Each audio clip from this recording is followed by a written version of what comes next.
नेपाल और फ्रांस के बाद अब विरोध की आग लंदन भी जा पहुंची है। नेपाल और फ्रांस में हाल के दिनों में जिस तरह से जनता सड़कों पर उतरी, उसी अंदाज में अब ब्रिटेन की राजधानी लंदन भी विरोध प्रदर्शनों से गूंज उठा है। शनिवार को लंदन के सेंट्रल इलाके में ब्रिटेन के हाल के इतिहास का सबसे बड़ा दक्षिणपंथी प्रदर्शन देखने को मिला।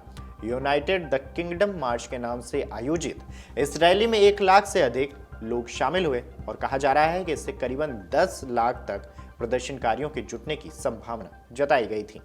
सड़कों पर तिरंगे जैसे लाल सफेद अंग्रेजी झंडों की भरमार थी।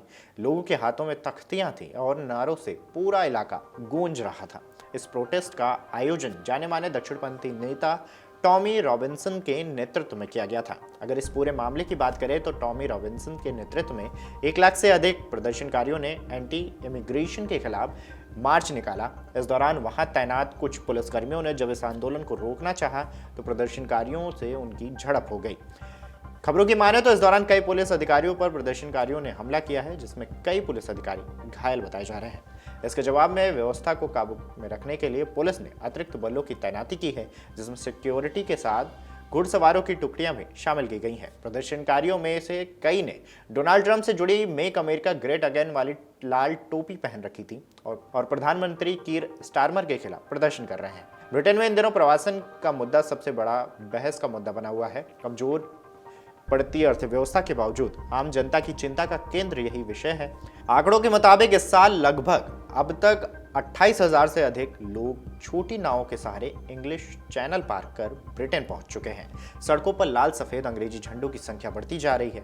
समर्थक इसे देशभक्ति का प्रतीक मानते हैं तो वहीं विरोधियों का कहना है कि यह माहौल विदेशी प्रवासियों के खिलाफ नफरत को बढ़ावा देता है। कुछ प्रदर्शनकारियों ने अमेरिका और इजराइल झंडे भी लहराते हुए देखे गए हैं। टॉमी रॉबिन्सन का असली नाम स्टीफन याक्सली लेनन है। ब्रिटेन की राष्ट्रवादी और इस्लामी विरोधी संगठन इंग्लिश डिफेंस लीग के संस्थापक और देश के सबसे प्रभावशाली दक्षिणपंथी नेताओं में रॉबिन्सन की गिनती होती है। हाल में हुए मार्च को अभिव्यक्ति की स्वतंत्रता के समर्थन में प्रदर्शन के रूप में पेश किया गया।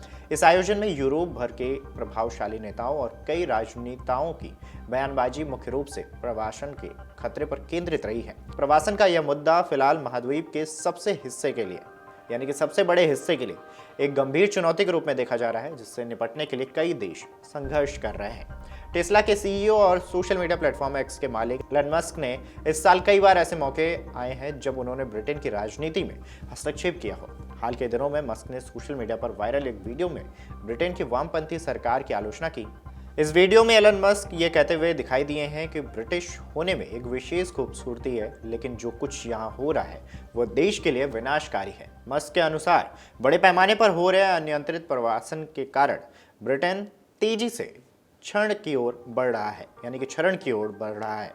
खैर, नेपाल और फ्रांस के बाद अब लंदन की सड़कों पर उमड़ा यह जनसैलाब बताता है कि प्रवासन केवल एक देश की नहीं बल्कि पूरी दुनिया की चुनौती बन चुका है। यूरोप के कई देश इसे लेकर संघर्ष कर रहे हैं और ब्रिटेन भी अब उन्हीं में शामिल हो गया है। अगर आप ये वीडियो YouTube पर देख रहे हैं तो हमारे चैनल को सब्सक्राइब कर बेल आइकन दबाएं और Facebook पर देख रहे हैं तो हमारे पेज को लाइक करें।